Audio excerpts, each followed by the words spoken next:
मज्जिम निकाया 106 आनंच सप्पाय सूत्र।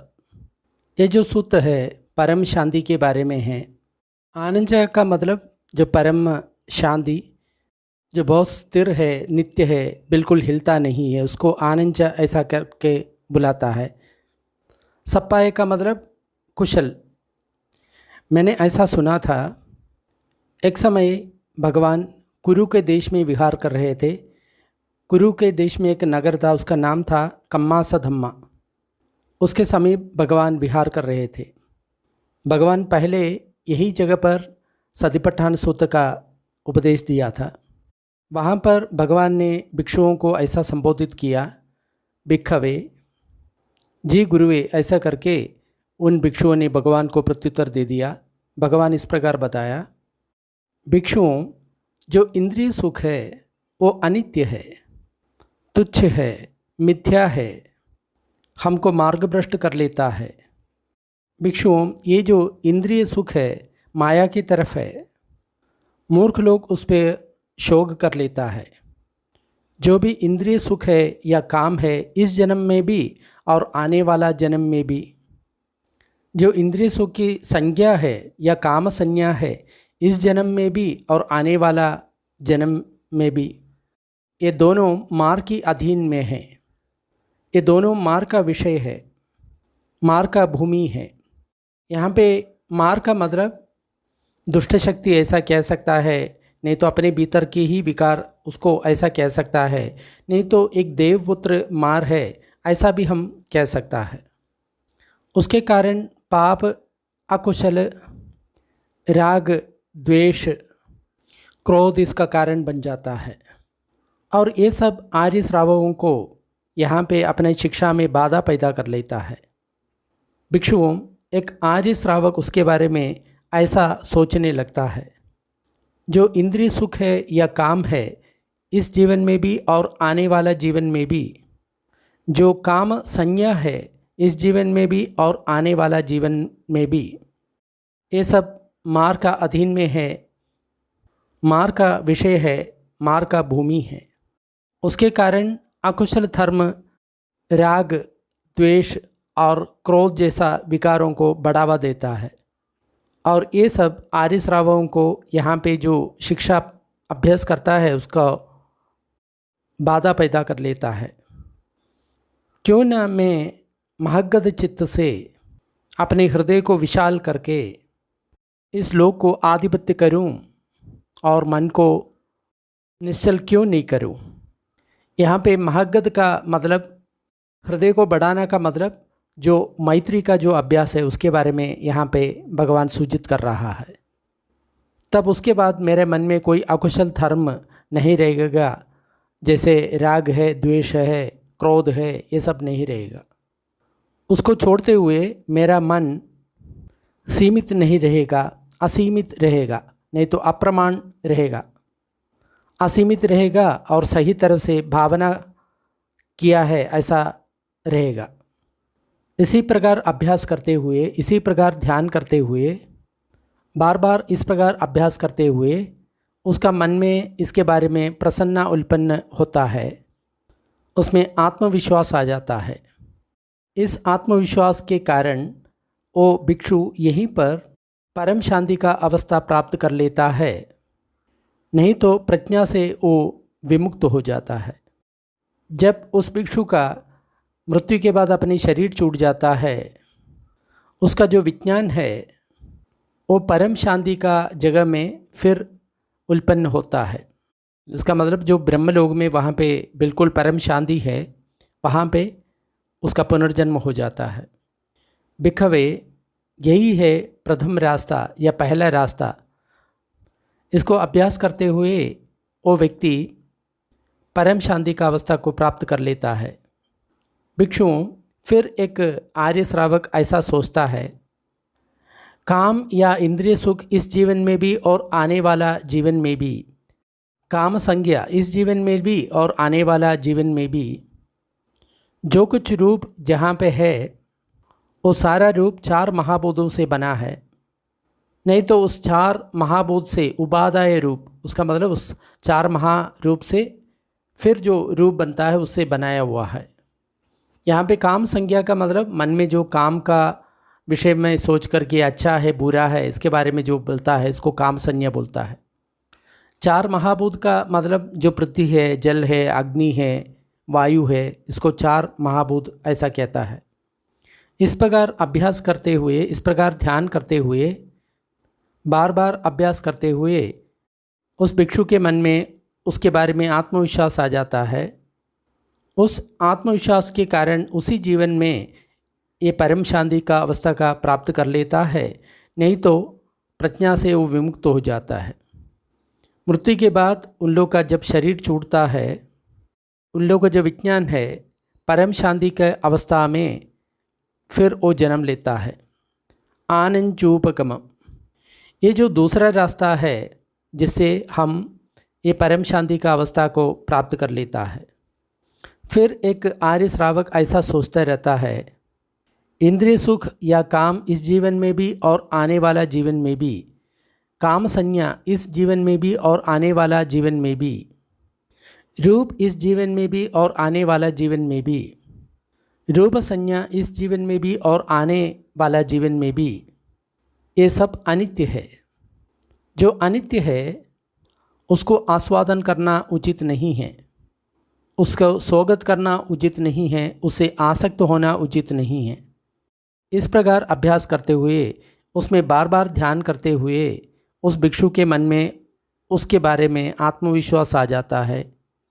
आत्मविश्वास के कारण इसी जीवन में परम शांति का अवस्था वो प्राप्त कर लेता है, नहीं तो प्रज्ञा से विमुक्त हो जाता है।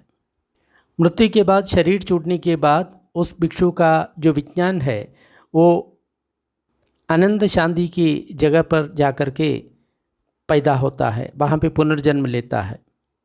ये तो तीसरा अभ्यास है जिससे परम शांति का अवस्था प्राप्त कर सकता है।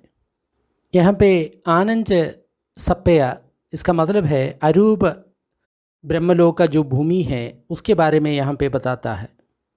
भिक्षुओं, फिर एक आर्य श्रावक ऐसा सोचता है, जो कामा है नहीं तो इंद्रिय सुख है इस जीवन में भी और आने वाला जीवन में भी, काम संज्ञा है इस जीवन में भी और आने वाला जीवन में भी, रूप और उपादाय रूप इस जीवन में भी और आने वाला जीवन में भी, और रूप संज्ञा है इस जीवन में भी और आने वाला जीवन में भी, और ये जो आनंद संज्ञा है ये भी, इसका मतलब परम शांति का जो संज्ञा है ये भी, सब्बे संज्ञा, सब तरह का संज्ञा भी, ये सब जहाँ पे ख़त्म होता है वही शांत अवस्था है, वही उत्तम अवस्था है। यदिदम अकिंचन्यायतनम, उदाहरण के लिए अकिंचन्यायतन ध्यान का अवस्था, इसका मतलब जो सातवां ध्यान का अवस्था है वहाँ पे कुछ भी उत्पन्न नहीं होता क्योंकि वो रूप क्षेत्र से बाहर है। इस प्रकार अभ्यास करते हुए भी, बार बार इस पर भावना करते हुए भी उसका जो मन है इस क्षेत्र में आत्मविश्वास उसको जगता है। ये आत्मविश्वास के कारण इसी जीवन में वो अकिंचन्यायतन को प्राप्त कर लेता है, नहीं तो प्रज्ञा से विमुक्त हो जाता है। अकिंचन्यायतन का मतलब अरूप ब्रह्मलोक का एक क्षेत्र है, वहाँ पे जाकर के वो जन्म लेता है, नहीं तो इसी जीवन में वो विमुक्त हो जाता है। जब वो अपने शरीर छोड़ता है मृत्यु के पश्चात, उसका जो विज्ञान है वो अकिंचन्यायतन पर जाकर के पुनर्जन्म लेता है। ये अभ्यास पहला अभ्यास है जिससे हम अकिंचन पर जाकर के जन्म ले सकता है।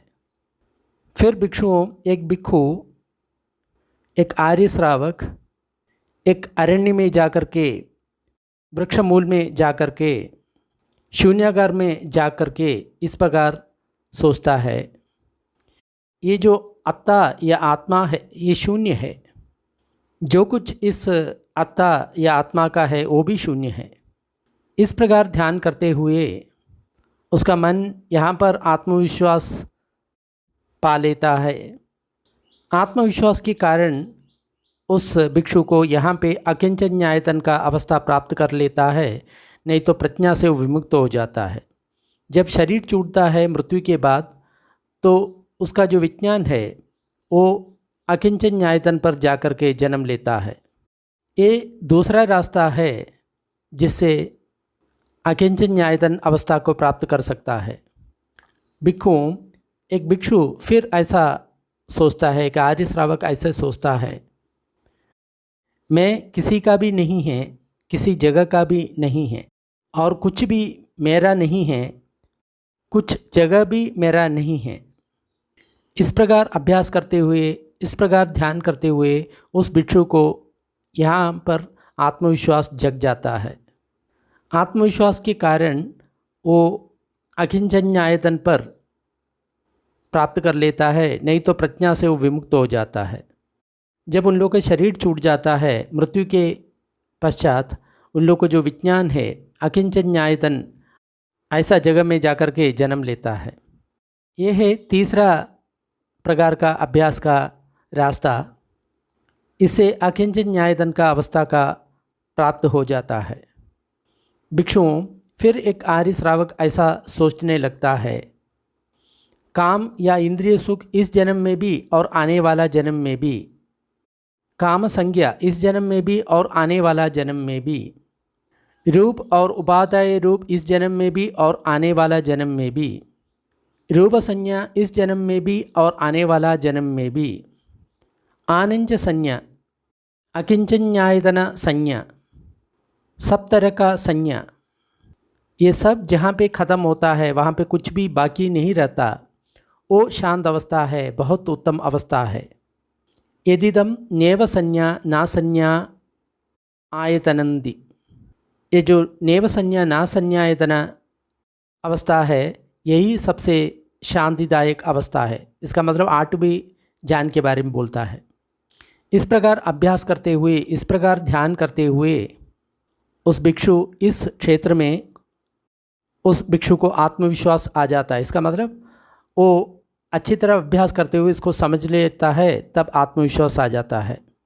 इस प्रकार आत्मविश्वास होने के कारण उन लोगों को इसी जन्म में नेव संज्ञा ना संज्ञायतना ऐसा जगह में जन्म मिलता है, नहीं तो प्रज्ञा से यहाँ पर विमुक्त हो जाता है।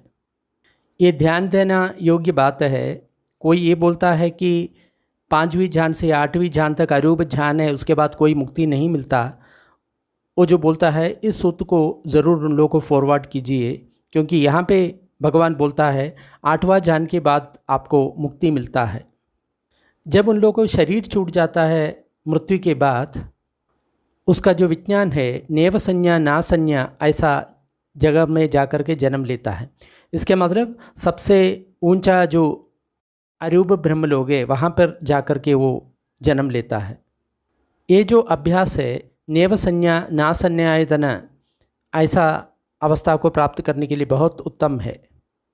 जब भगवान ने ऐसा बताया तो आयुष्मान आनंद ने भगवान को ऐसा कहा, बंदे, एक भिक्षु इस प्रकार अभ्यास करता है, ये नहीं है, ये मेरा नहीं है, ये नहीं होंगे, ये मेरा नहीं होंगे, जो कुछ अभी है मैं उसको उपेक्षा करता हूँ, उसको छोड़ देता हूँ, जो कुछ आने वाला है उसको भी मैं छोड़ देता हूँ। इस प्रकार उस भिक्षु को उपेक्षा मिल जाता है। इसके कारण उस भिक्षु को परिनिर्वाण मिलता है क्या? आनंद, इसके कारण कुछ भिक्षुओं को परिनिर्वाण मिल सकता है, लेकिन कुछ भिक्षुओं को परिनिर्वाण नहीं मिलेगा। बंदे, इसका कारण क्या है? क्यों कुछ भिक्षुओं को इससे परिनिर्वाण मिलता है, क्यों कुछ भिक्षुओं को परिनिर्वाण नहीं मिलता है? आनंद, एक भिक्षु इस तरफ अभ्यास करता है, उसके बारे में सोच लेते हैं, ये नहीं है, ये मेरा नहीं है, ये नहीं होंगे, ये मेरा नहीं होंगे, जो कुछ है अभी मैं उसको उपेक्षा कर लेता हूँ, आने वाला जो कुछ है उसको भी मैं उपेक्षा कर लेता हूँ, उसको छोड़ देता हूँ। इसी प्रकार उस भिक्षु को उपेक्षा मिलता है। फिर वो भिक्षु उस उपेक्षा को अभिनंदन करता है, उसका आस्वादन लेता है, फिर उस उपेक्षा से वो आसक्ति पैदा कर लेता है। तो उस भिक्षु का जो विज्ञान है उस पर आश्रित होता है और उसको आश्रय लेता है। उसको उपादान उससे आसक्त हो जाता है। आनंदा एक भिक्षु को उपादान या आसक्ति हो जाता है तो फिर वो परिनिर्वाण नहीं पा लेता। फिर आनंद भगवान को पूछता है, बंदे वो भिक्षु किसको उपादान करता है, नहीं तो आश्रय करता है, ये मैं मेरा है, ऐसा किसको मानता है? आनंदा नेव संज्ञा ना संज्ञायतन को वो भिक्षु मैं मेरा ऐसा करके मानता है। बंदे वो जो भिक्षु है सबसे बड़ी अच्छी चीज़ को वो पकड़ लेता है, मैं मेरा मानता है। आनंदा वो भिक्षु सबसे श्रेष्ठ उपादान को पकड़ता है। यही है सबसे श्रेष्ठ उपादान, नेव संज्ञा ना संज्ञायतनम। इसका मतलब 8वां ध्यान, उसको उपादान वो मैं है, मेरा है, ऐसा करके वो पकड़ता है। लेकिन यहाँ पर भी उपादान है। आनंदा एक भिक्षु इस प्रकार अभ्यास करता है, ये नहीं है, ये मेरा नहीं है, ये नहीं होंगे, ये मेरा नहीं होंगे। जो कुछ अभी है मैं उसको छोड़ देता हूँ, जो कुछ आने वाला है मैं उसको भी छोड़ देता हूँ। उसी प्रकार अभ्यास करते हुए उन लोग उपेक्षा को प्राप्त कर लेता है। लेकिन उस उपेक्षा को वो भिक्षु अभिनंदन नहीं करता, इसका मतलब आस्वादन नहीं करता, उससे चिपकाव पैदा नहीं करता, उसको स्वागत नहीं करता। तब उसका जो विज्ञान है उस पर आसक्त नहीं होता, तो उसमें उपादान पैदा नहीं होता। आनंदा जब एक भिक्षु उपादान पैदा नहीं करता तो वो परिनिर्वाण प्राप्त कर लेता है। इसका मतलब 8वीं ध्यान पर पहुंचा हुआ व्यक्ति, उसको कभी ये नहीं मानना चाहिए ये मैं है, मेरा है, ऐसा करके उस अवस्था को भी उसको पकड़ना नहीं है, उसको भी छोड़ना है। तब भी उस भिक्षु को परिनिर्वाण प्राप्त कर लेता है। आश्चर्यम बंदे, अद्भुतम बंदे, भगवान ने हमको कैसे संसार सागर प्राप्त करना है इसके बारे में, एक को आश्रय लेकर के नहीं तो दूसरा का आश्रय लेकर के कैसे इसको तार करना है, उसके बारे में भगवान ने हमको अच्छी तरह बताया गया है। लेकिन बंदे ये आर्य विमुक्ति ये क्या है? आनंदा जब एक आर्य श्रावक ऐसा सोचता है, जो काम है या इंद्रिय सुख है इस जन्म में भी और आने वाला जन्म में भी, काम संज्ञा है इस जन्म में भी और आने वाला जन्म में भी, रूप इसी जन्म में भी और आने वाला जन्म में भी, रूप संज्ञा इसी जन्म में भी और आने वाला जन्म में भी, और जो आनंद संज्ञा है, अकिंचन्यायतन संज्ञा है, नेव संज्ञा ना संज्ञायतन संज्ञा है, ये सब सक्कायो है, यानी शरीर से संबंधित जो याथार्थ्य है। लेकिन ये अमृत है, क्योंकि चित्त किसी को आश्रय नहीं लेता तो मैं मेरा नहीं मानता, अनुपाद है, तो इसलिए विमुक्त हो जाता है।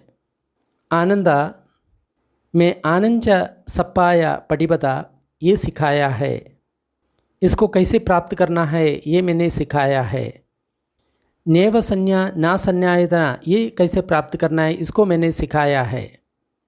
एक या दूसरे को आश्रय करके कैसे संसार सागर को पार करना है उसके बारे में मैंने सिखाया है, और मैंने आर्य विमुक्ति के बारे में भी सिखाया है। अनुकंपा के कारण एक शास्त्रा को अपने शिष्यों के लिए सबसे अच्छा क्या है वो चीज़ मैंने किया है। आनंदा यहाँ पे वृक्षों का मूल है, यहाँ पे शून्यागार है। जायत आनंदा, आनंदा ध्यान का अभ्यास करो। माँ प्रमादट्टा, प्रमाद में मत रहो, नहीं तो भविष्य में आपको पछताना पड़ेगा। अयम वो अम्हागम अनुशासनी, यही मेरा निर्देश है। भगवान यही बताया था। आयुष्मान आनंद इसमें तृप्त हो गया, भगवान जो कुछ बताया उसमें संतुष्ट हो गया। आनंद सप्पाय सुतम निष्ठितम, इस सूत्र में परम शांति का अवस्था कैसे प्राप्त करना उसके बारे में भगवान बताता है। अरूप ध्यान कैसे प्राप्त करना उसके बारे में भगवान इस सूत्र में बताया गया है। अरूप ध्यान के बाद कोई मुक्ति नहीं होता ऐसा कोई बोलता है तो ज़रूर आप इस सूत्र उन लोग को फॉरवर्ड कर सकता है। ये सूत्र अच्छा लगा तो लाइक करें और शेयर करें। ऐसा और सूत्र डिस्क्रिप्शन बॉक्स में उपलब्ध है। अभी हम थोड़ी देर पुण्य वितरण का अभ्यास करेंगे।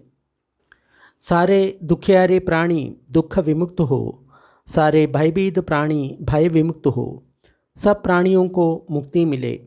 हमारा इस पुण्य कर्म में सभी भागीदार हो, इससे सब प्राणियों को सुख शांति मिले। धरती जल और गगन के सारे प्राणी, अधोलोक मनुष्यलोक, 6 देवलोक, 16 रूप ब्रह्मलोक, 4 अरूप ब्रह्मलोक के सारे प्राणी इस पुण्य में भागीदार हो। सभी देवता और ब्रह्मा बुद्ध शासन का रक्षा करे। साधु साधु साधु।